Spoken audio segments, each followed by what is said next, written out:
पूर्व मंत्री गीता बुक्कल ने दावा किया कि विपक्षी पार्टियों के कई विधायक उनकी पार्टी के संपर्क में हैं और जल्द ही वही कांग्रेस का दामन थाम सकते हैं। गीता बुक्कल अपने निवास स्थान पर झज्जर में कांग्रेस की प्रस्तावित संविधान बचाओ रैली की जानकारी दे रही थी। उन्होंने बताया कि 14 अप्रैल को झज्जर जिला मुख्यालय पर कांग्रेस पार्टी की तरफ से संविधान बचाओ जन आक्रोश रैली का आयोजन किया जा रहा है। इस रैली में पूर्व सीएम चौधरी भूपेंद्र सिंह हुड्डा, कांग्रेस अध्यक्ष उदयभान और राज्यसभा सांसद दीपेंद्र हुड्डा विशेष रूप से शामिल होंगे और जनता के नाम अपना संदेश देंगे। प्रेस वार्ता के दौरान गीता बुक्कल ने प्रदेश सरकार के मुखिया नायब सिंह सैनी पर भी अपना निशाना साधा। उन्होंने कहा कि उनकी भाजपा के कई मंत्रियों व विधायकों से बातचीत हुई है जो कि सीएम की कार्यशैली से नाराज है। उन्होंने एक तरफ से सीएम को सलाह देते हुए कहा कि आम जनता को बरगलाने की बजाय सीएम साहब को अपनी सरकार की उपलब्धियां गिनवानी चाहिए। बुक्कल के अनुसार सीएम को अपनी भाषाई शैली में सुधार करने की बहुत ज्यादा जरूरत है। पूर्व मंत्री ने रोहतक लोकसभा को मोदी बनाम राहुल गांधी चुनाव होने की बजाय अरविंद शर्मा बनाम दीपेंद्र हुड्डा को चुनाव बताया। उन्होंने कहा कि आज मौजूदा सांसद लोगों के बीच फूल का चुनाव चिन्ह बताकर वोट मांगी जा रही है, जबकि सांसद को अपने चुनाव प्रचार के दौरान अपनी उपलब्धियां गिनवानी चाहिए कि उन्होंने रोहतक लोकसभा से जुड़ी समस्याओं को कितनी बार संसद में उठाया। उन्होंने सांसद ने अपने काम का लेखा जोखा पेश करते हुए श्वेत पत्र जारी करने की बात भी कही। पूर्व मंत्री वीरेंद्र डूमर खां उनकी पत्नी व सांसद बेटे के कांग्रेस में शामिल होने का स्वागत करते उन्होंने कहा कि डूमर खां की फिलॉसफी आरएसएस की विचारधारा पर फिट नहीं बैठती थी। यही वजह रही कि वे परिवार सहित कांग्रेस में शामिल हो गए। बुक्कल ने भाजपा पर निशाना साधते हुए कहा कि पूरे देश में भाजपा के कर्मठ कार्यकर्ताओं में पार्टी हाईकमान के प्रति गहरा रोष है, कारण कि इम्पोर्ट और एक्सपोर्ट का खेल जिस तरह से भाजपा ने लोकसभा चुनाव में उम्मीदवारी को लेकर खेला है, उससे पार्टी का कार्यकर्ता बेहद दुखी है। उन्होंने सत्ताधारी भाजपा पर किसान, मजदूर, गरीब, व्यापारी और युवा वर्ग की अनदेखी करने का भी आरोप लगाया। उन्होंने कहा कि इसका खामियाजा भाजपा को लोकसभा व विधानसभा चुनावों में जरूर भुगतना पड़ेगा। पत्रकार बंधुओं का बहुत बहुत स्वागत है। नवरात्रे शुरू हुए हैं माता रानी के, सबको बहुत बहुत अपनी ओर से बधाई और शुभकामनाएं देना चाहती हूँ।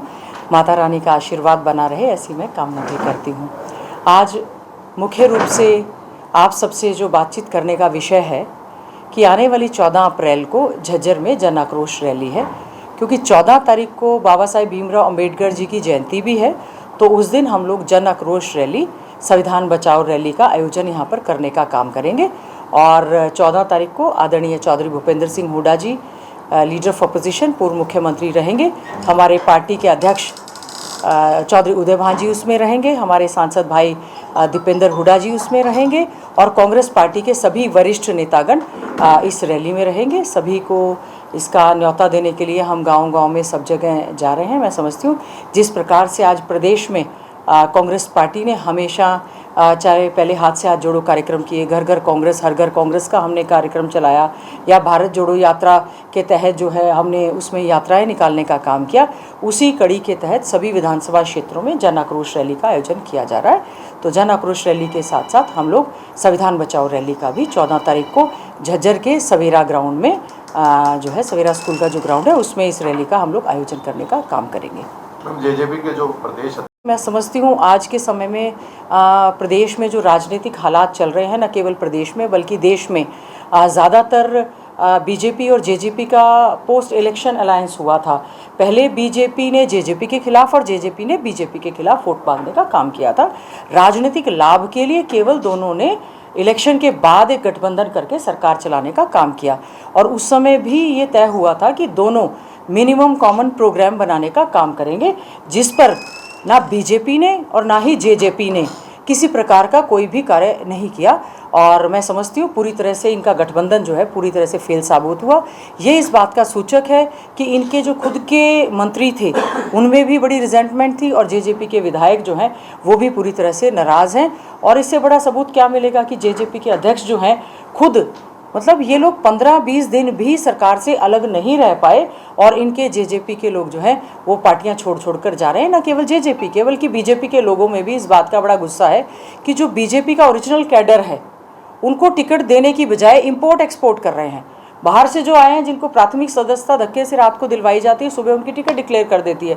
और कईयों के तो हालात ये है कि प्राथमिक सदस्यता दिलवाई जाती है, ऑफिशियली प्रदेश अध्यक्ष के द्वारा प्राथमिक सदस्यता दिलवाई भी नहीं गई और उनको लोकसभा का कैंडिडेट डिक्लेयर कर दिया। इसका मतलब ये है कि इस समय चाहे बीजेपी की बात हो और चाहे जेजेपी की या दूसरे दलों की बात हो, वो पूरी तरह से घबराए हुए हैं। भाजपा नेता हैं चौधरी वीरेंद्र सिंह, देखिए, आदरणीय चौधरी बीरेंद्र सिंह जी हमारे कांग्रेस पार्टी के बहुत ही वरिष्ठ नेता रहे हैं और जो भी कारण रहे हों वो कांग्रेस पार्टी से चले गए, लेकिन वो बीजेपी की जो आरएसएस की विचारधारा है शायद उसमें उनके सांसद बेटे ब्रजेंद्र सिंह और वो स्वयं उसमें अपने आप को बहुत ज़्यादा कंफर्टेबल महसूस नहीं कर रहे होंगे और उन्होंने अपने चौधरी बीरेंद्र सिंह जी हैं, उनकी वाइफ जो हमारे साथ प्रेमलता जी विधायक रही हैं, वो भी पार्टी में वापसी कर रही हैं। उनके सांसद बेटे ब्रजेंद्र सिंह भी पार्टी में आ चुके हैं और हम समझते हैं बहुत ही सीनियर लीडर हैं। इससे पार्टी में आने से बहुत ज़्यादा मजबूती मिलेगी और उनका बहुत बहुत स्वागत, अभिनंदन है। यही कह रहे हैं, इस समय जो है आपने देखा होगा कांग्रेस पार्टी में आदरणीय चौधरी भूपेंद्र सिंह हुड्डा जी के नेतृत्व में, हमारे पार्टी के अध्यक्ष चौधरी उदय भान जी के नेतृत्व में बहुत सारे चाहे वो पूर्व विधायक है, सिटिंग सांसद देश में आपने देखा होगा ब्रजेंद्र सिंह जी ने एक बीजेपी का सांसद होते हुए जो है पार्टी को ज्वाइन करने का काम किया। बहुत से कल भी आपने देखा होगा बेरी रैली में हमारे पूर्व विधायकों ने उसमें ज्वाइन करने का काम किया है। और इस समय जिस प्रकार से बीजेपी में, जेजेपी में और दूसरे दलों में, क्योंकि आम आदमी पार्टी के साथ हमारा वो इंडिया गठबंधन का अलायंस है वो हमारे, तो इसके अलावा जो भी दल हैं, कल भी हमारी कुछ लोगों से बात हुई है, चाहे वो बसपा के हैं, चाहे कोई जेजेपी का है, कोई बीजेपी का लोग है, एक होड़ मची हुई है कांग्रेस पार्टी में शामिल होने की हम उम्मीद करते हैं। बहुत सारे लोग हैं जो कि इस समय हमारे संपर्क में हैं, इवन बहुत सारे सिटिंग विधायक भी हैं जो चाहते हैं कि अगर उनको कांग्रेस पार्टी सम्मान के साथ लेती है और उनको टिकट देती है तो वो भी सिटिंग विधायक भी इस समय कांग्रेस पार्टी में आना चाहते हैं।